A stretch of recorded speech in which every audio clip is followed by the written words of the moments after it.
30절입니다. 30절에는 거센 바람을 보자 두려움에 휩싸였다 나오는데, 그는 바람 때문에 주변에서 물결이 출렁거리는 것을 보기 전까지는 물 위를 걸을 수 있었습니다. 그는 있는 고대 사본에는 실제로 베드로가 예수님께로 간 것으로 되어 있습니다. 그런데 바로 그 앞에서 예수님께서 눈을 떼어 바람을 보았다. 튼튼한 배의 간판에서 강풍을 보는 것과 파도 가운데서 보는 것은 전혀 다르죠.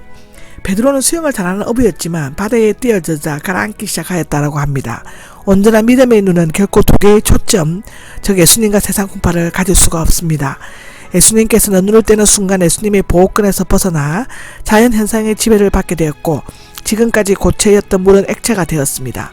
믿음의 세계에서 물 위, 즉 온전한 믿음이 아니면 물 아래, 즉 완전한 의심이 있을 뿐입니다. 주님 저를 구원해 주십시오 라고 하는데, 부정각을 향한 그가 한순간에 다급하게 외친 것을 나타냅니다. 지금 곧 구원해 주십시오. 이것은 실족한 신앙인의 진실하고도 소박한 부르짖음이어야 합니다. 히브리서 4장 16절을 참조하시기 바랍니다. 베드로의 믿음은 잠시 흔들렸지만 예수님을 포기하지 않았습니다. 그는 실패할 때마다 예수님께 매달렸고 그를 더욱 사랑하였습니다.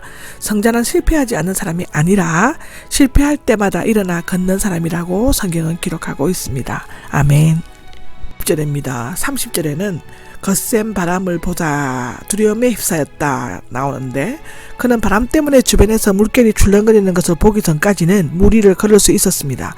그는 있는 고대 사본에는 실제로 베드로가 예수님께로 간 것으로 되어 있습니다. 그런데 바로 그 앞에서 예수님께서 눈을 떼어 바람을 보았다. 튼튼한 배의 간판에서 강풍을 보는 것과 파도 가운데서 보는 것은 전혀 다르죠. 베드로는 수영을 잘하는 어부였지만 바다에 뛰어들자 가라앉기 시작하였다라고 합니다. 온전한 믿음의 눈은 결코 두 개의 초점, 즉 예수님과 세상 풍파를 가질 수가 없습니다. 예수님께서는 눈을 떼는 순간 예수님의 보호권에서 벗어나 자연현상의 지배를 받게 되었고, 지금까지 고체였던 물은 액체가 되었습니다. 믿음의 세계에서 물 위, 즉 온전한 믿음이 아니면 물 아래, 즉 완전한 의심이 있을 뿐입니다.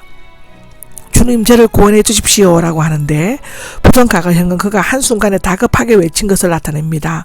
지금 곧 구원해 주십시오. 이것은 실족한 신앙인의 진실하고도 소박한 부르짖음이어야 합니다. 히브리서 4장 16절을 참조하시기 바랍니다. 베드로의 믿음은 잠시 흔들렸지만 예수님을 포기하지 않았습니다. 그는 실패할 때마다 예수님께 매달렸고 그를 더욱 사랑하였습니다. 성자는 실패하지 않는 사람이 아니라 실패할 때마다 일어나 걷는 사람이라고 성경은 기록하고 있습니다. 아멘. 31절에 보면 예수님께서 즉시 손을 내밀어 그를 붙잡으시고 믿음이 적은 자여라고 했다고 합니다. 믿음은 있지만 적게 믿는 자여란 뜻인데, 양에서가 아니라 정도에 있어서 모자란다는 것입니다. 마태복음 8장 26절에 나옵니다. 누가복음 12장 28절에도 나옵니다. 절반만 믿는 자. 요한복음은 성숙하지 못한 믿음에 대해 종종 언급하고 있죠. 주님께서는 갈대자로 성전과 제단 안에서 경비하는 자들을 재시는데, 일정한 점수 이하는 낙제가 되듯 믿음의 분량에 모자란 자는 천국에 들어가지 못한다라고 마태복음 7장 21절, 고린도전서 11장 1절에는 말했습니다. 왜 의심하느냐가 아니라 무슨 목적으로 무엇을 위하여를 쓴 것은 베드로가 의심한 원인이 아니라 무엇을 위해 의심을 했는가를 알아보려고 하시기 때문에, 의심했느냐는 이중적으로 뭘 하다, 양쪽을 붙잡다, 우왕좌왕하다, 갈피를 못 잡다에서 비롯되었다고 합니다. 부정과거 직설법은 종종 방금 이루어진 마음의 상태나 그 상태를 있는 그대로 직접적으로 묘사할 때 사용한다고 하는데, 마음이 둘로 나누어져 있는 한 곳을 굳게 붙잡지 못하고 어찌할 바를 몰라 하는 상태를 표현하는데, 의심이란 평소 의지하고 붙잡는 것을 떠나 다른 것을 붙잡으려고 허둥대는 것을 말합니다. 믿음의 반대는 곧 의심입니다. 마가복음 5장 36절, 로마서 14장 23절, 야고보서 1장 6절을 보시면 됩니다. 그가 자신을 시련에 맡긴 것은 잘한 일이었지만 마땅히 참아야만 했다고 합니다. 즉시 그를 붙잡으셨다.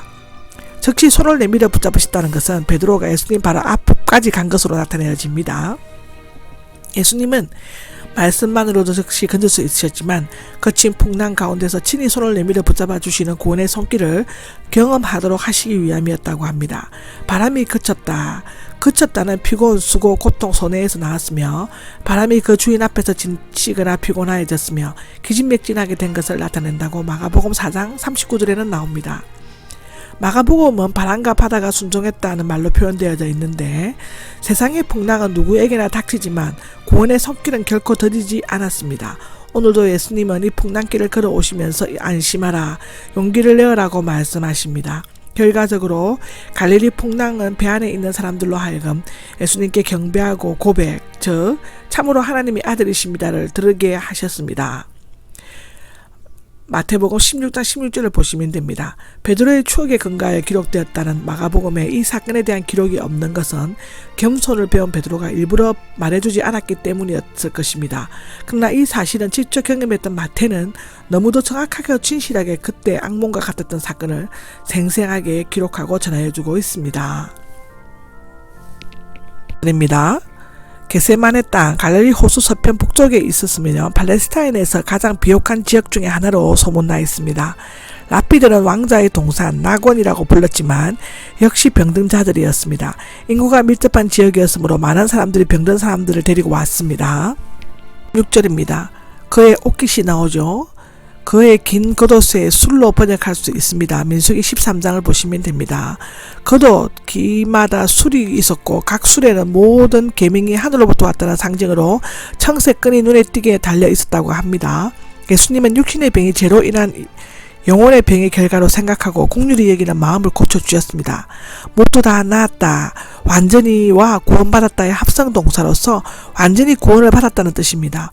그들은 경건한 유대인의 표를 믿음으로 만졌을 때 육신뿐만 아니라 영혼의 질병까지도 완전히 고침을 받았다고 성경은 기록하고 있습니다.